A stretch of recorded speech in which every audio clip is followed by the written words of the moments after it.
নমস্কার, আরও একটা নতুন ভিডিওতে আপনাদের স্বাগত জানাই। বাড়িতে বসেই আমি কিভাবে অনলাইনে সবচেয়ে সহজে অন্নপূর্ণা ভাণ্ডারের ফর্ম ফিল আপ করলাম সেটাই আজ আপনাদের সাথে শেয়ার করব। এর জন্য প্রথমেই socialregistry.wb.gov.in এই সাইটে গিয়ে প্রথমে আপনার ডিস্ট্রিক্ট সিলেক্ট করে নিতে হবে। তারপরে এখান থেকে আপনার আধারের সঙ্গে লিঙ্কড ফোন নাম্বারটা অ্যাড করতে হবে। অ্যাড করার পরে আপনারা একটা ক্যাপচা কোড পাবেন, সেটা যোগ করে বসানোর পরে ওটিপির জন্য রিকোয়েস্টের এই যে অপশানটা আছে এই অপশানটা প্রেস করতে হবে। এরপরে আপনার ফোনে 6 ডিজিটের একটা ওটিপি আসবে, সেই ওটিপিটা এখানে প্রেস করার পরে আপনি মেন পেজে চলে যেতে পারবেন। এই পেজে আপনাদের প্রথমেই হেড অফ দ্য ফ্যামিলির নাম, তার date of birth, gender, category, religion, contact number যেটা আধার কার্ড অনুযায়ী আছে সেটাই দিতে হবে। এরপরে ডিসেবিলিটি স্ট্যাটাস দিতে হবে, যদি ইয়েস হয় ইয়েস দিলে আপনাদেরকে তার প্রুফ দিতে হবে, আর না হলে নো দিয়ে দেবেন। এরপরে আধার নম্বর ও আধার কার্ডকে স্ক্যান করে এখানে প্রেস করতে হবে। তো আধার কার্ডটি যেটা স্ক্যান করবেন সেটা কিন্তু 50 থেকে 200 কেবির মধ্যে হতে হবে।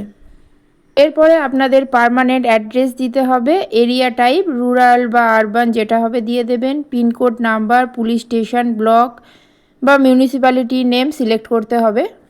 ভোটার কার্ড অনুযায়ী এপিক নাম্বার দিতে হবে এবং আধার কার্ডের মতো এটাও স্ক্যান করে আপনাদেরকে এখানে দিয়ে দিতে হবে। এরপরে আপনাদের বিধানসভা এবং পার্ট নাম্বারটাও দিয়ে দিতে হবে। এরপর সেভ অপশানে ক্লিক করে নেক্সটে গেলে আপনারা পরের পেজে চলে আসতে পারবেন। এই পেজে আপনাদেরকে আপনাদের সম্পত্তির ডিটেলস এখানে দিতে হবে। এখানে হাউস সাইজ অপশানে বাড়িতে 3টে ঘর বা তার বেশি ঘর থাকলে ইয়েস দেবেন, আর যদি তার কম ঘর থাকে তাহলে নো ক্লিক করবেন। তারপরে আপনাদের পরিবারে মোট যতজন সদস্য আছে সবাইকে মিলিয়ে যতটা সম্পত্তি আছে মানে জমির পরিমাণ কতটা সেটা আপনাদের এখানে দিতে হবে। এরপরে 4 হুইলার ডিটেলস দিতে হবে, বাড়িতে 4 চাকার গাড়ি থাকলে তার ডিটেলস দিতে হবে, এবং যদি 4 চাকার গাড়ি না থাকে তাহলে এখানে নো অপশানে ক্লিক করবেন। এরপরে আপনাদের এখানে হেলথ ইন্স্যুরেন্স, ট্যাক্স যদি দেন সেই প্রুফ, এবং তারপরে ফ্যামিলি ইনকাম এখানে সিলেক্ট করতে হবে। এরপরে সিএ অপশানে ইয়েস অথবা নো সিলেক্ট করবেন। তারপরে এসআইআর 2026-এ আপনার নাম বাদ গেলে এখানে ইয়েস অপশান সিলেক্ট করবেন, আর যদি সমস্ত কিছু ঠিকঠাক থাকে তাহলে নো অপশানে ক্লিক করবেন। এরপরে আপনারা সেভ ড্রাফট করে নেক্সট অপশানে যাবেন। এখানে আপনি পরের মেম্বারের জন্য কতজন আছে সেখানে সিলেক্ট করতে পারবেন এবং তাদের তথ্য দিতে হবে। আগের মতো একই প্রসেসে সমস্তটা হবে। এখানে কিছু পরিবর্তন হচ্ছে সেগুলো আমি বলে দিচ্ছি।